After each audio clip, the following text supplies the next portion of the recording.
Regardless of your allegiance, whether it's iOS or Android, you've got a ton of options to choose from. How's it going, guys? I'm Aaron from PhoneDog.com, and this holiday shopping decision is about to get a little bit harder. The Samsung Galaxy Note 2 is an awesome phablet device. It's coming to 5 U.S. carriers this time around in time for the holiday season. It's coming to Verizon, AT&T, Sprint, T-Mobile, and U.S. Cellular, and it's packing a quad-core Exynos processor, 4G LTE when it hits the States, or HSPA Plus on T-Mobile, an 8-megapixel camera, and Android 4.1. Then you have the Apple iPhone 5 over here, very popular on AT&T, Verizon, and Sprint in the States with the postpaid carriers, and it's got iOS 6, an 8-megapixel camera, a revised body, and more. It's time to do a dogfight between these two to see which one is the ultimate device in terms of specs, features, and more. Let's find out, but first, some love to Best Buy Mobile for giving us devices like this for use in our One Paw Bandit giveaway game, which we turn around and give to you on the site at instantwin.phonedog.com. When you walk into Best Buy Mobile to get either of these devices,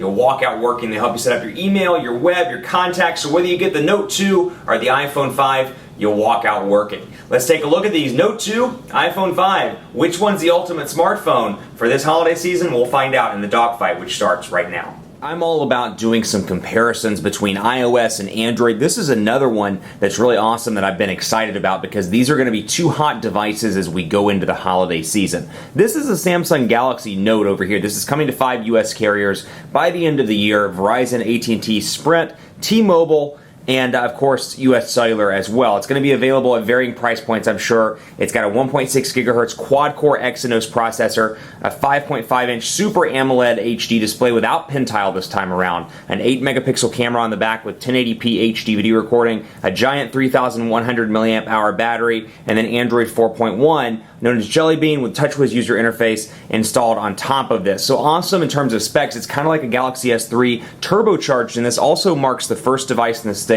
that gets an Exynos processor, a quad-core Exynos processor, and 4G LTE connectivity. So the processor will not be changing, even though this is the international version. AT&T, Verizon, T-Mobile, Sprint will get, well, with the exception of T-Mobile, will get 4G LTE connectivity and a 1.6 gigahertz quad-core Exynos CPU. So I see this as really being a great device for a lot of people that are road warriors, because it's got a giant 3,100 milliamp hour battery. So that's getting right up there in like Droid Razr HD Max territory, or Droid Razr Max territory with a 3,300 milliamp hour battery. It's going to be great for those long days, and even though it has a large display that's an HD display and it has 4G LTE, or will have 4G LTE, which, of course will be a battery hog by all counts, the 3,100 milliamp hour battery would be relatively nice. Then there's the iPhone 5 over here, available now on Verizon, AT&T, and Sprint. Very popular device, iconic, obviously made by Apple. And the upgrade, it's more of an evolutionary upgrade, and that seems to be Apple's kind of design theory right now. They're kind of evolutionarily upgrading.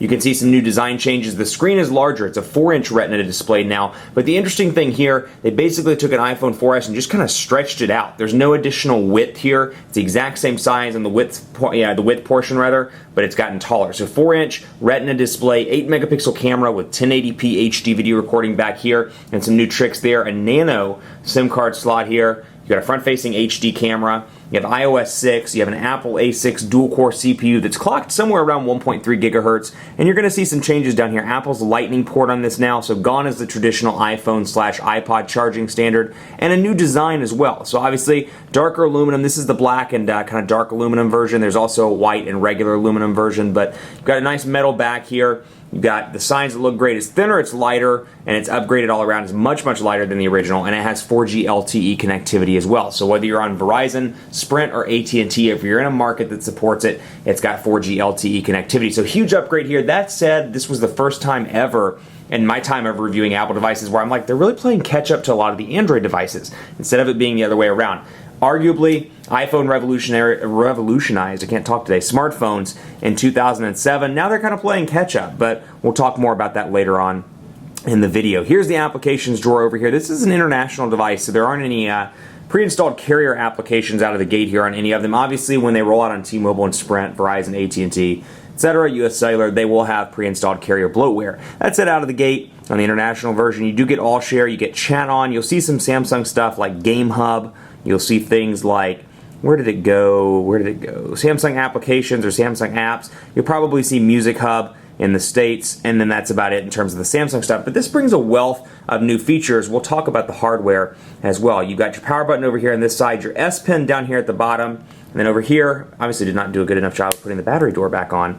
Volume rocker over here, micro USB charging port down here at the bottom, 3.5mm headphone jack up top, and then of course the 8-megapixel camera with a flash on the back alongside the speakerphone port down there. So again, take a look at this in comparison. I don't have the original Note handy at the moment, but much easier to hold in the hand. And then down here, 2 capacitive buttons, very similar to the Galaxy S3. And then of course, your on-screen button, or your physical home button rather, as well. So Android 4.1 on this device, as you can see here. Let me remove this.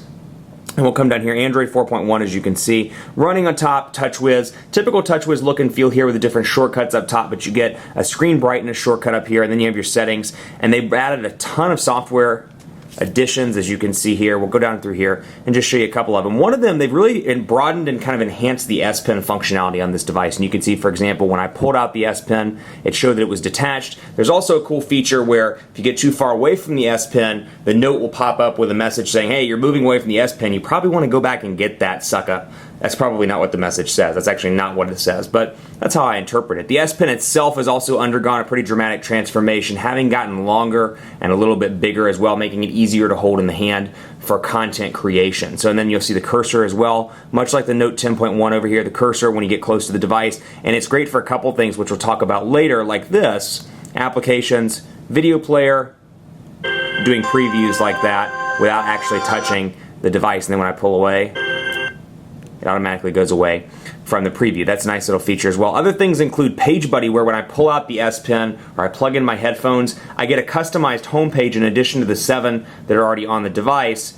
Or I gotta get my Page Buddy here, and I can see all the different features I can do with the S Pen. So 7 home screens on this device, very fast here as well, thanks to the quad-core processor, and Android 4.1 works really well across the board. Then you have the iPhone 5 over here, very fast as well, 1,440 milliamp hour non-removable battery. iOS 6 is definitely getting long in the tooth here. It looks almost identical to the way it looked in 2007. They've added some improvements though, like the ability to tweet directly from the notifications area here. So when I tap to tweet, you can see it brings up the keyboard and brings up my Twitter shortcut. Same thing with Facebook. When I have Facebook integration enabled, it pops up to the right of this Twitter button. So I do have that feature as well. Out of the gate, no carrier installed applications due to the agreements with Apple that the various carriers have, but you can see typical look and feel here with the app drawer, the app stuff on each side, and then of course I can scroll to the left to access my search iPhone prompt. Other than that, very similar to previous versions. You've got 4 icons down here. You'll notice they added an additional row as well of applications. So I have 5 now on each screen instead of 4, thanks to the larger 4-inch display. Very interesting to work with this over the course of a couple of weeks, because after using a 4S both as my personal device and working with one in later months,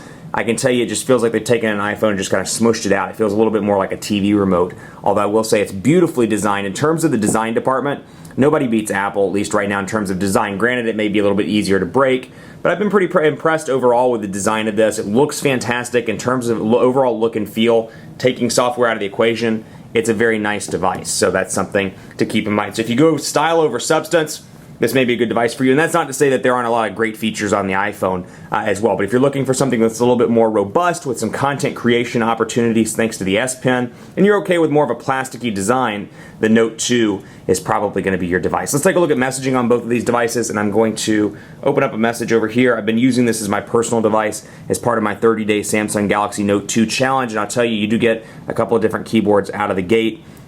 You get Samsung Chinese IME, Samsung keyboard, Google voice typing on the international version, and then of course I've downloaded the Jelly Bean keyboard from Google Play. There are a wealth of options you can download from Google Play. That's just one of them that I happen to enjoy. But again, portrait to landscape transitions, nice and fast here.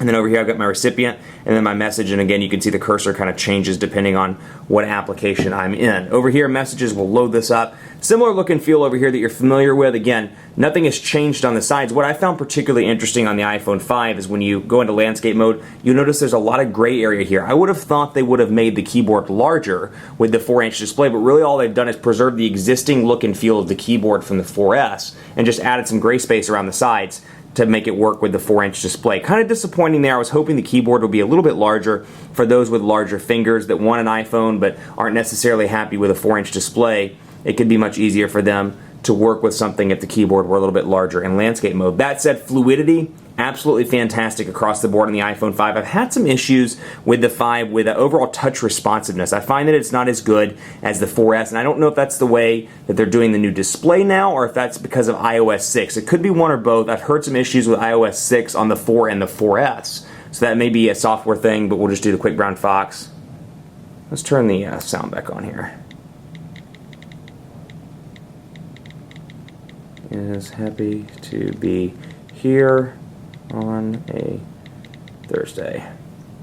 Quick Fox is happy to be here on a Thursday. Portrait to landscape fast, but you can really see when I type something like event over and over again, I don't type it at a perfect speed.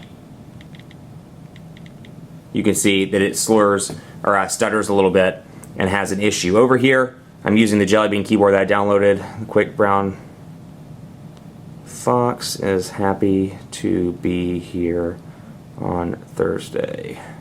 Quick Brown Fox is happy to be here on Thursday. Portrait to landscape transition, and of course you get the benefit over here as well with the Samsung keyboard of using the S Pen to do some sort of drawing to text translation if that's something that you're interested in. Now obviously this does come with Google Now as well as S Voice, Samsung's solution, but you can see by pressing and holding the home button I access my task manager here, which I can easily again scroll. Without actually touching the display, I can scroll up and down with the new features of the S Pen, as you can see there. But then I can go into Google Now and take a look at the weather and more, and then I can use the benefits of this application. So we can go in here and say, and granted, internet connectivity is absolutely terrible right now in my office. AT&T does not work very well in here, despite being in Uptown Charlotte. Google, what's the weather like in Charlotte? We'll let that do its thing while this is loading up. PhoneDog.com. 5 things to watch in the VP debate. I was reading an article earlier. And it brings up the weather right here. Unfortunately, it did not bring up the weather card for whatever reason, but it did bring up the search stuff as well as images, places, and more. You can look up sports teams, all that good stuff with Google Now. And then, of course, you have Samsung solution, S Voice, right here as well. And I can skip through that and access that at a later point. Let's load up PhoneDog.com, see if it'll load up here. PhoneDog. Like I said, internet connectivity is not the best. It's very hit or miss in the office. I use Chrome on the Note 2. There's obviously an internet browser that comes out of the gate that is not Chrome, but I find that Chrome is very responsive. And of course, thanks to a huge 5.5-inch display, this is very easy to do things like browse the web, listen to music, look at music videos, check out YouTube and more. Very pleased with that. And then over here, pinch to zoom, incredibly responsive. iPhone, incredibly good with fluidity. No different here. That said, Android is caught up, and particularly TouchWiz does a fantastic job of really preserving fluidity. So a year ago, I would have said all Android devices are no match to the iPhone in terms of fluidity, keeping fluidity apart from everything else. Absolutely fluid here, beautiful, no lag whatsoever when you're going from portrait to landscape. Now, with Android 4.0 and up, combined with devices, or combined with UIs like TouchWiz, Motorola's UI, and Sense 4, I'm finding that it's very competitive, so you can obviously see maybe a little bit more stutter than the iOS device alternative. That said, it's close enough where now we can kind of move on from the fluidity discussion and talk more about specs and features and things like that. And I think that is where the Android devices, at least 4.0, 4.1 and above, jump ahead of the iPhone in a lot of aspects. Stay tuned for part 2. We'll cover additional features, software features, camera settings, speed tests, and more.